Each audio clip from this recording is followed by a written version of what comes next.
बुझतड़ा पता मनवा, देवरू हो बात बुझतड़ा पता मनवा। लागता कि कूद जाई चोली से जो बनावा, लागता कि कूद जाई चोली से जो बनावा। देवरू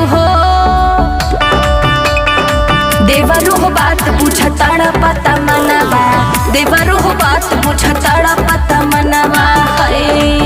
माना भौजी हमर बात देखो हो खेला गुजरात, कैसे करेलू बर्दाश्त भैया चल गईले गुजरात। लूटल हार हटे भाई के हो धनवा, लूटल हार हटे भाई के हो धनवा। देवरू हो बात बुझतड़ा पता मनवा, देवरू हो बात बुझतड़ा पता मनवा।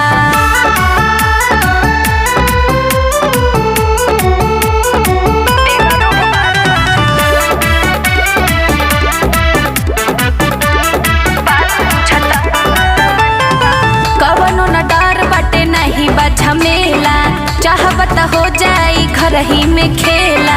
एहो कवनो न डर बटे नहीं बा झमेला, चाहबत हो जाई घर ही में खेला।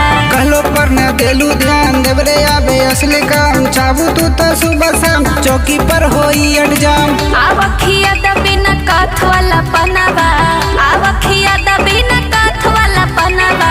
देवरू हो बात बुझतड़ा पता मनवा, देवरू हो बात बुझतड़ा पता मनवा।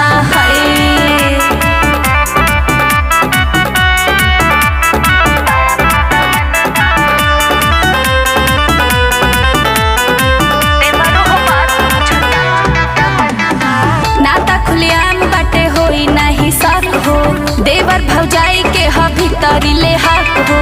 एहो नाता खुलियाम बाटे होई नहीं शक हो, देवर भौजाई के ह भीतरी ले हक हो। हमारा पसंद जो की बात तारू ने बता, अब न पूछ दी देहिया के देवता।